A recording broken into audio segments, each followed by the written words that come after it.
जय श्री श्याम बेटा। देखिएगा, हमने टॉपिक स्टार्ट किया था ट्रांसफर ऑफ प्रॉपर्टी। उसके अंदर कल की क्लास में डिस्कशन किया था significance of transfer of property of the goods. ठीक है जी। फिर rule relating to transfer of property ये डिस्कशन कर लिया था। एग्जांपल रीड किया आपने सभी ने? किसने किए? Raise your hand. Only 3 student. आगे समझ में कोई दिक्कत तो नहीं एग्जाम्पल में? बेटा प्लीज थोड़ा मोटा होमवर्क देता हूँ, उतना तो प्लीज किया करो यार, आप ऐसे मत किया करो प्लीज। भूल गए, पेपर देना भी भूल जाना बेटा एक दिन।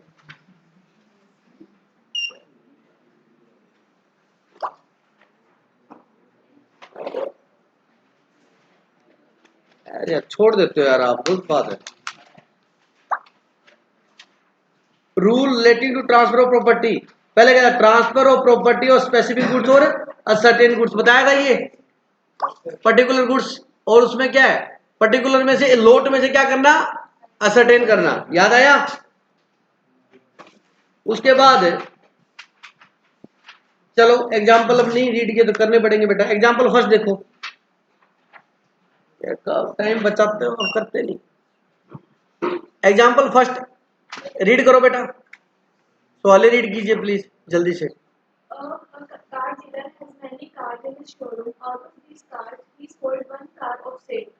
एक कार डीलर के पास बहुत सी कार है बेटा, उसमें से वो एक कार क्या कर रहा है? सेल कर रहा है। Yes. But the car sold to B was not identified and separated from the other cars at the time of contract of sale. अब आप मान लीजिए जाते शोरूम के अंदर और आप जाके बोलते हो मेरे को क्रेटा लेनी है बेस मॉडल। समझ आ गया? वहां शोरूम में क्रेटा गाड़ी खड़ी, काफी हुंडई की शोरूम में मान लीजिए 8-10 गाड़ी खड़ी है। आपने बोल दिया क्रेटा लेनी है बेस मॉडल, स्पेसिफिक गुड्स है। यस। लेकिन गाड़ियां 8-10 खड़ी है वहां पर, मॉडल भी बता दिया आपने बेस मॉडल लेना है जिसपे ई होता है, क्रेटा ई लिखा होगा। ठीक है जी। अब वो क्या है? स्पेसिफिक तो है लेकिन अभी असर्टेन तो नहीं हुआ। In this case, the ownership of the car is not transferred to B. अब ओनरशिप ट्रांसफर नहीं हुई, 10 कार है उसमें से मान लीजिए एक कार वहां पर थोड़ी देर बाद ही अपने आप ही विस्फोट हुआ और उड़ गई। वो कहता है जो तूने ली थी वो उड़ी है। बोलो सही है ये बात? आगे बोलो। Transfer to B at the क्योंकि अभी ओनरशिप ट्रांसफर है। किसका फोन है? हाँ तो फिर पढ़ा रहने दे इसको, घर से तो नहीं है ना।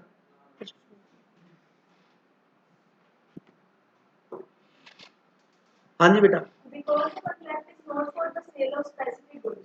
अब जो कॉन्ट्रैक्ट था वो जो हमारा है वो पर्टिकुलर स्पेसिफिक उसका वो गुड्स नहीं था। समझ में आ गई मेरी बात? 10 में से अब कोई कार एक मान लीजिए डिस्ट्रॉय भी हो गई तो अभी ओनरशिप ट्रांसफर नहीं हुई है। हाँ जी बेटा। However, had the car been identified and kept separate from the other cars, the ownership of car would have been transferred to B at the time. अब उसने उसमें से एक कार आइडेंटिफाई कर ली, उसको सेपरेट भी कर लिया, बाहर ले आया कि यहाँ फोटोशॉप होगी चाबी पकड़ाते हुए आपको एक कपड़ा डाल दो इसके ऊपर, उसको कपड़े को है तो रुको रुको रुको अभी पापा को बुलाना है, कैमरे वाले को बुलाना है, जो मर्जी करो।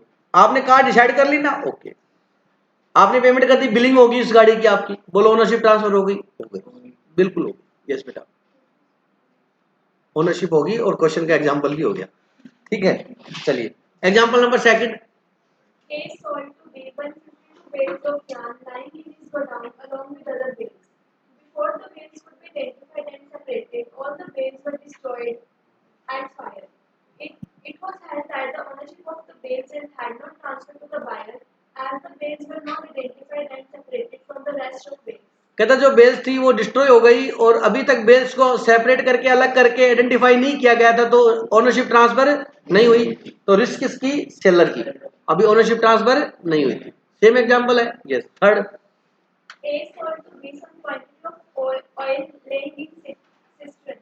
As per the terms of contract, A was required to fill the oil in drums, and the drums were to be taken away by B.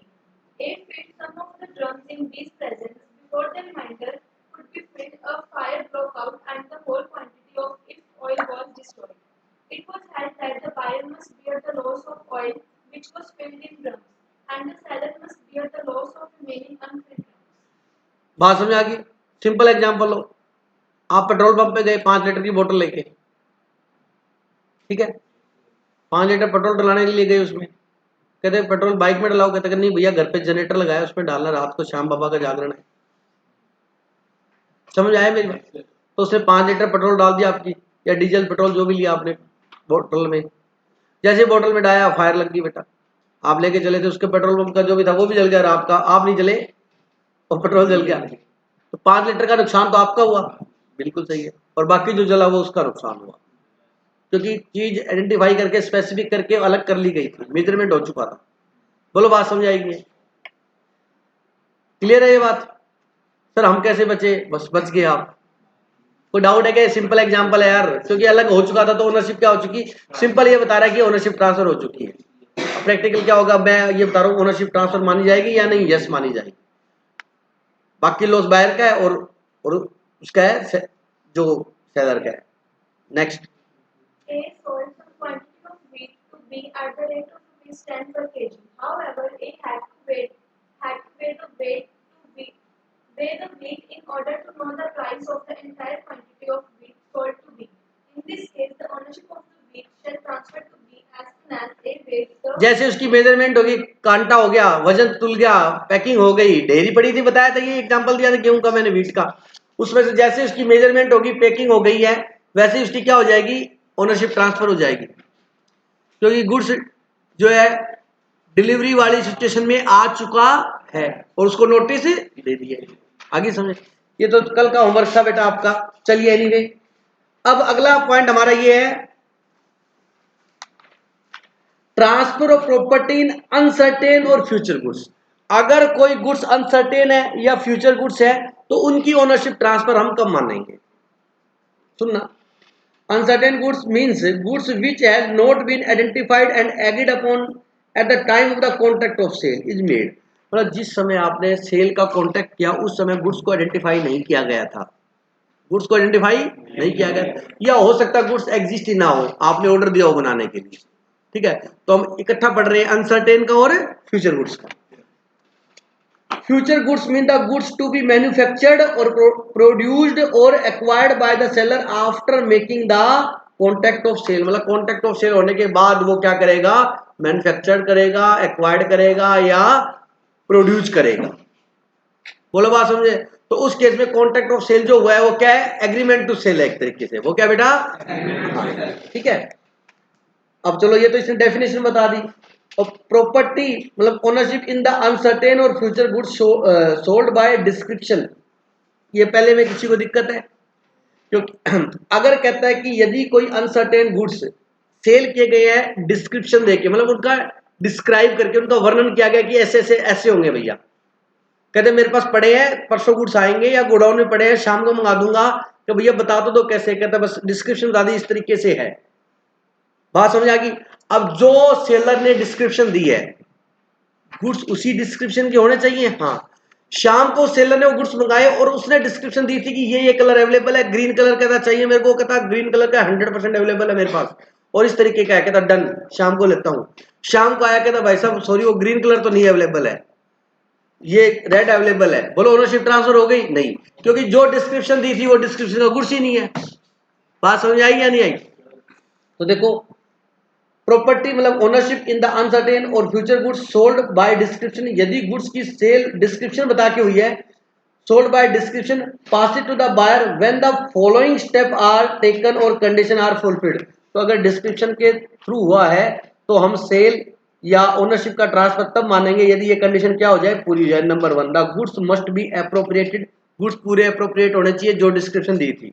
ठीक है, टू द कॉन्ट्रैक्ट इधर बाय द बायर और bye the seller with the consent of the other party। मतलब जो भी description दी थी buyer ने दी थी या सेलर ने दी थी, सेलर ने कुछ क्वालिटी की दी थी या कलर की दी थी या उसके साइज की दी थी डिस्क्रिप्शन, और बायर ने कोई रेट की दी थी, कल वो कहता भाई साहब सॉरी मेरे को ध्यान नहीं था, रेट इसका रेट 100 नहीं है 150 का है। समझ आया? तो वो कहेगा भैया तुमको सोचूंगा फिर बताऊंगा। मेरी बात समझ रहे हो? मतलब जो जो डिस्क्रिप्शन बायर या सेलर के द्वारा दी गई थी किसी भी चीज को लेके, तो अगर वो सारी क्या हो जाती है, कंप्लीट हो जाती है, तो वो गुड्स जब आएगा उसके पास तो उसी टाइम क्या हो जाएगी, उसकी ओनरशिप ट्रांसफर हो जाएगी। समझ आ गई मेरी बात? अगर वो डिस्क्रिप्शन क्या हो जाती है, 100% कंप्लीट हो जाती है और दूसरी पार्टी उस पर अपने क्या देती है, कंसेंट देती है। समझ गए? The goods appropriated must be of the same description as given in the contract. कोई डाउट है किसी को? पहला पॉइंट और दूसरा पॉइंट दोबारा पढ़ो।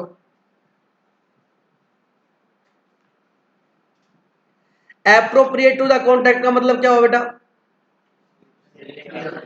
है जिस क्वालिटी का, जिस चीज का जो मानना है, बिल्कुल उस चीज के लिए क्या होना चाहिए? एप्रोप्रिएट होना चाहिए। ठीक है, जो जो उनकी कंडीशंस हुई थी किसके अंदर? कॉन्ट्रैक्ट ऑफ सेल के अंदर। आगे समझे। और दूसरी बात यह कि 100% जिस डिस्क्रिप्शन का गुड्स मांगा गया था उसी डिस्क्रिप्शन का गुड्स होना चाहिए। Third, the appropriate goods must be in deliverable state, मतलब डिलीवरेबल स्टेट के अंदर होना चाहिए, मतलब उसकी डिलीवरी वो दे देगा। अगर उसकी डिलीवरी नहीं दे पाएगा तो फिर ownership transfer. The appropriation must be unconditional, ये सबको पता है, और कोई कंडीशन नहीं होनी चाहिए। भाई ओनरशिप दे रहा, कहता है अगर ये ओनरशिप दे रहा हूं तू ऐसे करना, ये गुड्स आगे जाके उसको सेल करना है, इसके बदले मेरे को दूसरा गुड्स दे दे, तो कंडीशन लगा रहा होता, फिर तो काउंटर ऑफर वाला आगे कि नहीं आगे। चलिए, तो अनकंडीशनल होना चाहिए। Appropriation of goods may be done by appropriation of goods का मतलब गुड्स का एप्रोप्रिएशन कब हो जाएगा, मतलब ओनरशिप ट्रांसफर कब हो जाएगी। समझा गया?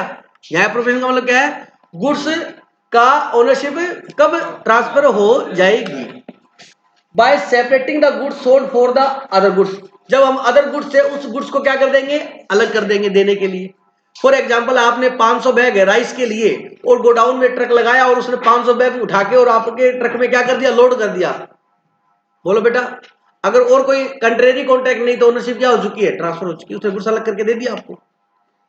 कहता by separating the goods sold for the other goods, अगर अदर गुड्स से आपने क्या कर दिया? उनको अलग कर दिया। By putting the quantity of goods sold to the suitable, ये क्या लिखा है?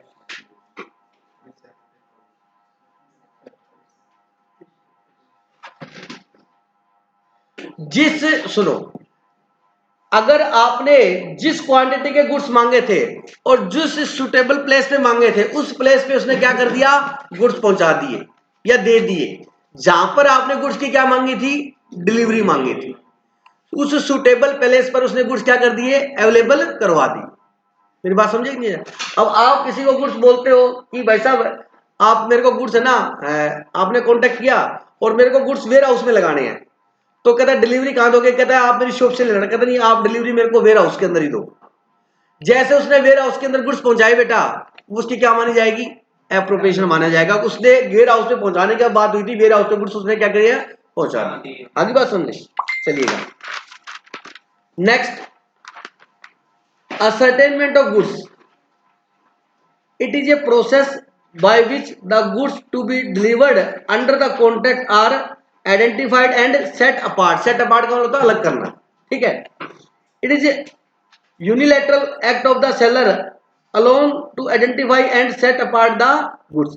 बेटा कुछ भी नहीं है, इस बॉक्स के अंदर इसने इनकी डेफिनेशन दोबारा से बता रखी है कि असर्टेन ऑफ गुड्स का क्या रहेगा, कि उस गुड्स को क्या कर दिया है? बिल्कुल अलग कर दिया है, तो वो क्या हो चुका है? असर्टेन हो चुका है, निश्चित हो चुका है। ठीक है, अब आगे क्या लिखा है बेटा? Appropriation of goods. ठीक है, दोनों कॉन्ट्रैक्ट की पार्टियों ने मिलके बैठ के वार्तालाप करके जो गुड्स लेने थे उनको आपस में सेट असाइड कर दिया, मतलब सेट अपार्ट कर दिया, एक अलग कर लिया है, तो उसका क्या हो चुका है? एप्रोप्रिएशन हो चुका है, डिसाइड हो चुका है वो, तो उसकी क्या हो जाएगी बेटा? ओनरशिप ट्रांसफर हो जाएगी। सुनना बेटा, appropriation of goods, it is a process by which the goods to be delivered under the contract are identified and set apart with the mutual consent, with the mutual consent of the seller and buyer। समझाए बेटा बात बेटा? It is a bilateral act of the seller and the buyer. पहले वाले में क्या बोल रहा है? यूनिलैटरल, मतलब सेलर ने अलग करके रख दिए कि भाई साहब आपके गुड्स ये रहे। सही है, बिल्कुल ओके। वो कहता रुको रुको रुको, इसमें से जो मेरे को पसंद है ना, इसमें से वो अच्छे अच्छे गुड्स आप निकाल दो, जो डिफेक्टिव है या जिसका बैग फटा हुआ है या समझ लो नहीं है उसको अलग करो। चलो अपने दोनों मिलके इसको अलग कर लेते हैं फॉर एग्जांपल। तो दोनों ने मिलके ऑन टेबल या ऑन ग्राउंड, समझ मेरी बात को, दोनों ने मिलके किया तो वो क्या कहलाएगा? बायलैटरल। और एक ने किया अलग तो वो क्या कहलाएगा? यूनिलैटरल। सिंपल सा है, बस बता रखा है। ठीक है, it is a bilateral act of the seller and the buyer to identify and set apart the goods. The appropriation may be done either by the seller with the consent of the buyer or the buyer with the consent of the seller. एक simple example देता हूँ, आप एक vegetable लेने जाते हो, goods होते हैं बेटा, आप उसमें से सिलेक्ट करके पॉलिथीन में डालना स्टार्ट करते हो, वो कहता भैया सारे बढ़िया हैं, कहता नहीं भैया ये आप मेरे को है ना ये जो खराब है ये नहीं लेने, वो भी आपकी हेल्प करने लग जाता है कई बार उठा के साफ साफ, फिर आपका ध्यान उधर नहीं होता, आपका ध्यान वो जो डाल रहा है उसमें होता है, क्योंकि आपको फेज नहीं होता कि वो सही डाल रहेगा, फिर आप उसमें भैया ये तो गलत है, अरे भैया सही है, ये तो हल्का सा ऐसे ही लगा हुआ है, आपको काट के दिखाऊं बिल्कुल सही है ये, बोलो होता नहीं, तो वो भी आप भी वो भी कर रहा है और आप भी कर रहे हो, दोनों कर रहे हो मिलके, वो क्या हो गया हाईलाइट। कई शॉपकीपर होता है आराम से कहता भैया क्या रेट है, कहता ये है, वो उठाने लगा के डालो, छाड़ के नहीं दूंगा, छाड़ के लेगा रेट 40 रुपए है, होता है नहीं होता, जैसे आलू है प्याज है तो वो क्या करेगा अपना वो लगाएगा और एकदम से सारा डाल के और तोल देगा, उसमें कौन करता है, सेलर ही करता है ओनली, यूनिलेटरल, या उसमें कहता वो कहता भैया मैं अपने हिसाब से अपने मेरे को जो सही लगेगा वो डालूंगा, क्या ठीक है भाई तेरे को जो अच्छा लगे वो ले ले, तो वो अकेला कर रहा है तो भी क्या है यूनिलेटरल, तो यूनिलेटर में अकेला बायर भी हो सकता है और अकेला इस एग्जांपल, और बायलेटरल में दोनों पार्टी, क्लियर हो गया, समझ में आ गया, चलिए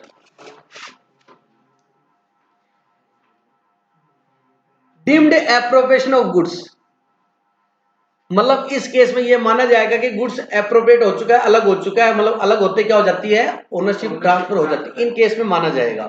सर किस केस में, जैसे आपने गुड्स मान लीजिए अलग करके किसको दे दिए, बायर के लिए रख दिए, बायर ने लिए उठाए नहीं उठाए हम ये मानेंगे हो चुका है, या आपने उस गुड्स को कहीं अदर प्लेस पे लेके जाना था उसने, तो उस आपने ट्रांसपोर्टर को डिलीवर कर दिए, दे दिए, ट्रांसपोर्टर मतलब ट्रक गाड़ी पिकअप व्हीलर जो भी है, या आपने उसके ब्याह पर कोई व्यक्ति अपॉइंट किया था जिसको अपने बेली बोलते हैं, क्या बोलते हैं, बेली, एजेंट हो गया एक तरीके का, आपने उसको दे दिया, आपने उसको दे दिए, उसके ब्याह पर जो एजेंट अपॉइंट किया हुआ था वो आपने उसको दे दिए, तो ये माना जाएगा आपने उसी को दे दिए, जैसे लिखा हुआ है इसके अंदर, कहता है deemed appropriation of goods where the seller deliver the goods to any of the following for the purpose of transmission of the goods, transmission of भेजने के लिए to the buyer without reserving the right of disposal, अगर उसने अपने पास ये right नहीं रखा है, ओनरशिप का राइट उसने रिजर्व, कई बार क्या होता है गुड्स देता है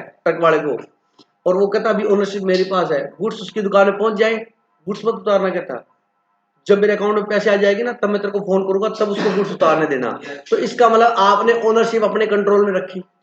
जैसे बेटा अभी मेरे साथ भी प्रैक्टिकल एग्जांपल हुआ, मेरे पास एक ऑर्डर आया महाराष्ट्र से, बारामती एक स्टेशन है, बारामती औरंगाबाद के आगे पुणे के पास में बारामती, प्लीज सुनो ध्यान से, उसने मेरे को बोला कि मेरे को मस्टर्ड केक चाहिए, मस्टर्ड केक समझते हो, आपका केक तो आपका केक है, मस्टर्ड केक होता है सरसों की खड़क, मस्टर्ड केक बोलते हैं उसको, क्या बोलते हैं, मस्टर्ड केक, अच्छा जी, अपने मस्टर्ड केक यही होती है राजस्थान और हरियाणा में, क्योंकि इधर सरसों की खेती होती है ना, सरसों इधर, मैं कहा मिल जाएगी जी, क्या रेट है, मैंने उसको रेट बता दिया ये रेट है, तो वो एक बार कभी मिला हुआ था मेरे को वैसे नॉर्मल, तो उसको मैंने बताया ये काम अपना, अच्छा, तो कहता सर हमारे यहाँ पे पायलट बनाते हैं वो जो कैटल फीड होती है उस तरीके, उसमें सरसों का यूज होती है, मैं कहा ठीक है सर मस्टर्ड केक यूज होता है, मिल जाएगा, मैं कहा मिल जाएगा जी, मैं कहा ये रेट है जी, मैं कहा मेरा मेरा जो चार्जेज है वो ये रहेगा, डील कंफर्म करवा रहा हूँ ना मैं, ठीक है, तो मुझे बोलो ठीक है, मैं कहा सर गाड़ी, वो कहते गाड़ी पता कर लीजिए, मैंने पता किया, मैं कहा भाई साहब गाड़ी मिल जाएगी, गाड़ी यहाँ से नहीं आएगी, गाड़ी पंजाब से आएगी बड़े रूट की, जो 18 चक्की 16 चक्की, हाँ, वो कह 35 टन माल लेके जाएगा, 35 टन का मतलब 350 क्विंटल हो गए, और वो कहता रेट पता कर दिया मैंने, मैं कहा ठीक है जी 300 रुपये क्विंटल के हिसाब से लेगा वो रेट, ओके, अब उसने गुड्स लिया, वो गुड्स लग बढ़ गए 10 लाख के, कितने के 10 लाख के गुड्स थे, अब यहाँ तो फैक्ट्री वाला वो तो मेरे को जानता है, लेकिन मैं उसको थोड़ा कम जानता हूँ, कल को गाड़ी वहाँ चली जाए उसके बाद पेमेंट के लिए कौन पीछे, तो मैं कहा भाई साहब वो बात तो होगी, कहता हाँ जी, मैं क्या पेमेंट गाड़ी लोड हो जाएगी यहाँ पे, कहता ठीक है, मैं कहा उसमें कांटा हो जाएगा, फिर आपको वजन पता लग जाएगा, पहले खाली ट्रक का वजन हो जाएगा, फिर भरे हुए का हो जाएगा, जो डिफरेंस है वो वजन गुड्स का बेटा, उसके हिसाब से बिल बन जाएगा, बिल बनते ही मैं आपको भेज दूंगा, आप अमाउंट ट्रांसफर कर देना, उसके बाद गाड़ी मिल से निकलेगी, वो कहता ठीक है सर मैं बात कर लेता हूँ, तो वैसे मैंने भेज दिया उसको, उसने गाड़ी लोड होकर तैयार होकर, मैंने गाड़ी वाले को ड्राइवर को फोन किया, मैं गाड़ी खड़ी कर दे यहाँ पे, कहता कब? मैं 1 घंटा रुक जा, अभी पेमेंट आएगी तब जाना, तुम नहीं तो जाना नहीं। तो उसकी पेमेंट डाली, फिर मैंने उसको कहा, फिर वो गाड़ी लेके गया। और इसमें ऐसे भी हो सकता था, ठीक है भाई साहब पेमेंट भेज दूंगा, आप गाड़ी तो भेजो। 3 दिन तो गाड़ी को जाने में लगते हैं, वहाँ पे 1800 किलोमीटर है बेटा। तो मैं अगर उसको ये बोल दिया भाई ठीक है तू जा, लेकिन जब मैं तेरे को फोन करके बोलूँ तभी गाड़ी में माल उतारना है, तो माल नहीं उतारना, गुड्स नहीं उतारने। और गाड़ी वहां पहुंच गई, मैंने कहा भाई पेमेंट डालो। तो उस केस में ओनरशिप अभी मेरी है। वो रास्ते में 3 दिन लगे, वो उस टाइम भी ओनरशिप किसकी थी? मेरी थी, क्योंकि मैंने अपने राइट को क्या कर लिया? रिजर्व कर लिया। अभी ओनरशिप नहीं थी, उसको डिस्पोज नहीं किया, डिस्पोजल नहीं किया राइट को। डिस्पोजल में अपना राइट क्या कर दिया? खत्म कर दिया।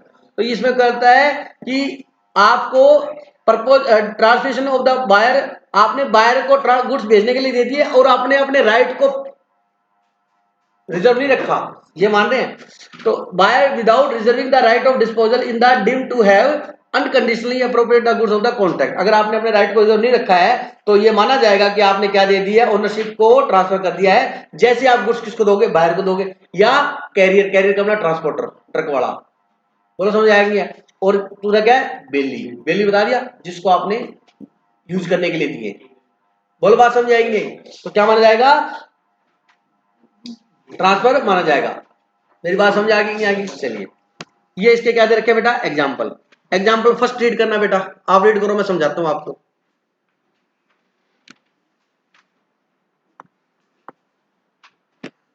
A agreed to sell to B the oil to be produced by him. The oil was filled by A into the bottle supplied by B. It is an effective appropriation and the ownership passes to the buyer when the oil is filled into the bottles. In this case, the buyer gave his consent to the appropriation by supplying the bottles. समझ आ गया? वही बोतल, वही तेल, वही example. क्या लिखा हुआ बताइए? ए ने सेल किसको किया बेटा? ऑयल बी को। मान लीजिए मस्टर्ड ऑयल है, ये सरसों के तेल को क्या बोलते हैं? मस्टर्ड, मस्टर्ड ऑयल है, ठीक है। A agree to sell B the oil to B. वैसे देखा जाए तो ये अनसर्टेन कॉन्ट्रैक्ट है। ऑयल कौन सा? अगर ये केस आ जाता और आपसे पूछता तो क्या लिखते आप? कॉन्ट्रैक्ट क्या नहीं है? सर्टेन नहीं है। ऑयल किसका? कोकोनट, आलमंड, मस्टर्ड, पीनट्स, किसका? अरे बोलो। चलो anyway, A agree to sell to be the oil to be produced by him. The oil was filled by A into the बोतल सप्लाइड बाय बी। बी को बोतल के अंदर सप्लाई करेगा वो, 1 लीटर 2 लीटर 5 लीटर जो भी है, ठीक है। It is an effective appropriation and the ownership passes to the buyer when the oil is filled into the bottles. समझ आ गया? मान लीजिए वो ऑर्डर दिया कि मेरे को है ना 5-5 लीटर के 100 बोतल चाहिए। जैसे ही उसने 5-5 लीटर के 100 बोतल को फिल कर दी, तैयार कर दिया, तो क्या माना जाएगा बेटा? ओनरशिप ट्रांसफर हो चुकी है। सर हमारा मन नहीं मानता, जो पढ़ा रहा हूँ ना वो लॉ के अंदर लिखा हुआ है, और जो आप सीखते हो गली मोहल्ले की बातें होती है। अब मान रहा है? मान रहा है सर? बात समझ आएगी? यही सर, मैं ना पड़ोस की दुकान में गया था, उससे बोतल मांगी थी ऑयल की, उसने रख दी थी, फिर मैं घर पे वापस आ गया था, पैसे ले जाने भूल गया था, वापस गया, वो बोतल टूट गई, तो नुकसान किसका? मैं क्या आपका? कहते दुकान वाले से मेरा झगड़ा हो गया, उसका नुकसान है। पड़ोसी अड़ोसी कहते हैं हाँ इसी का है, मैं लेके तो नहीं गया। वो गली मोहल्ले की बातें बेटा, कईयों का दिमाग चलेगा, इसलिए मैं पहले क्लियर कर देता हूँ। समझा की बात है? बोलो बेटा, अरे बोलो, क्या हुआ जॉन्टी? है हाँ, वो सब होता ही है।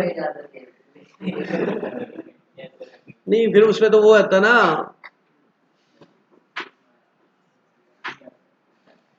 कल मेरे साथ भी ऐसा ही हुआ बेटा। Please keep silent. टॉपिक पे आ जाओ बेटा प्लीज।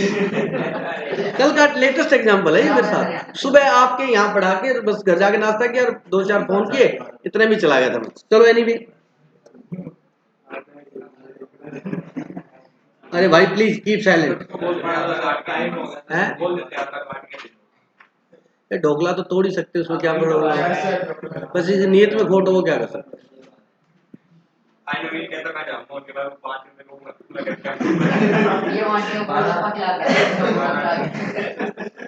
एग्जाम्पल नंबर 1 समझ में आ गया बेटा?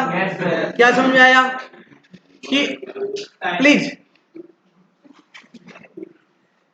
कि जैसे ही उसको अलग करेगा उसकी ओनरशिप क्या हो जाएगी? ट्रांसफर हो जाएगी, ठीक है। सेकंड एग्जांपल भी सेम दिया हुआ है। और नेक्स्ट पॉइंट में अभी करा रहा हूं, transfer of property in the goods send on approval, ये मैं करा चुका हूं कल की क्लास में। अप्रूवल बेसिस पे गुड्स को सेल कब मानेंगे आपको पता है, अभी चैप्टर क्या है, ताजा ताजा। सुनो सुनो सुनो, नंबर 1 आपने सिग्निफिकेंस टाइम अलॉट किया है, जैसे ही उसने क्या दे दी, एक्सेप्टेंस दे दी, ओनरशिप ट्रांसफर मान लेंगे।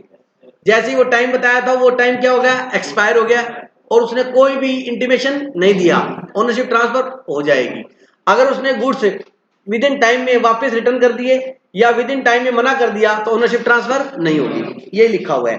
Point number 1, point number 2, point number 3, point number 4 आप रीड कर सकते हो मेरे साथ जल्दी से। ये देखो, where the goods are sent on approval or on terms of other similar terms, समझ गए, अप्रूवल और रिटर्न बेसिस समझो, ठीक है। The property in the goods passes to the buyer if any of the following situation emerge, कहता है ownership तब transfer होगी जब इनमें से कोई एक बात हो जाए। क्या बता, सुनो जरा, where the buyer signify the approval, buyer ने क्या दे दी बेटा, अप्रूवल दे दी, मतलब गुड्स क्या कर ली, एक्सेप्ट कर ली, तो ओनरशिप क्या हो जाएगी, ट्रांसफर हो जाएगी।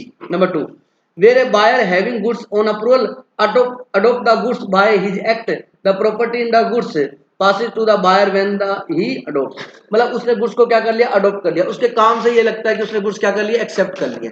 फॉर एग्जांपल देता हूं मैं आपको, आप किसी शॉपकीपर से शूज लेके आए, ठीक है, और आपने कहा कि भैया ये शूज घर पे दिखाऊंगा, अगर पसंद आ गए तो मैं रख लूंगा, नहीं तो मैं आपको वापस कर दूंगा, ठीक है, ओके। तो आपने क्या किया, वो शूज देखे, घर पे पसंद आ गए, और नेक्स्ट डे आप उस शूज को पहन के चले गए उसी शॉप पर, उसने कहा कि भाई शूज, कहता हाँ यार पहन के देखे हैं, तो ऑब्वियसली पहन के देख लिए, पहन के आ गया है, तो इसका मतलब क्या, उसके एक्ट से क्या लग रहा है, उसने उसको क्या कर लिया है, एक्सेप्ट कर लिया, तो उससे एक्ट से भी ये लगता है, तो क्या हो गया, ओनरशिप क्या होगी, ट्रांसफर होगी, ठीक है। Third, where the buyer retain the goods without signifying approval, कहता अप्रूवल दी नहीं और गुड्स को अपने पास रख लिए, 15 दिन का टाइम था, 15 दिन का टाइम भी क्या हो चुका है, खत्म हो, और फिर भी गुड्स अपने पास रख के बैठा है, बोलो क्या होगा, ओनरशिप क्या होगी, ट्रांसफर, वो दे रखा है। अच्छा, कोई उसने ऐसा काम कर दिया है कि गुड्स को वापस नहीं लाया जा सकता, तो भी ओनरशिप ट्रांसफर होगी। Fourth point, where the buyer makes the return of the goods impossible, goods को क्या कर दिया है, इम्पॉसिबल, वो गुड्स लेके गया था, उसने गुड्स आगे भेज दिए, तो इसका मतलब उसने गुड्स ले लिए, या वो गुड्स लेके गया तो वो गुड्स उससे गुम हो गए, तो रिटर्न तो कर ही नहीं सकता, फिर क्या मानोगे, सेल मानोगे, इसका मतलब क्या होगी, मतलब उन गुड्स को वापस उसी सिचुएशन में लाया नहीं जा सकता, मतलब उसी को ही गुड्स एक्सेप्ट करने पड़ेंगे। तो इन गेट्स में अप्रूवल केसेस में ये 4 केस बना के दिए हैं, क्या वो एक्सेप्ट कर ले, या उसके एक्ट से, उसके कंडक्ट से लगे, या वो सिग्निफाइड टाइम था वो एक्सपायर हो चुका था, या वो गुड्स नहीं, या वो गुड्स रिटर्न करने इम्पॉसिबल हो गए, तो ओनरशिप की ट्रांसफर हुआ माना जाएगा, ठीक है बेटा। उसके बाद ट्रांसफर ऑफ प्रॉपर्टी, मतलब transfer of ownership, when the right of disposal is reserve, कहता अपने राइट को वो क्या रख लेता है, रिजर्व रख लेता है ओनरशिप के को, और उस केस में वो ट्रांसफर कब मानेंगे, ये कल की क्लास में करेंगे, जय श्री श्याम।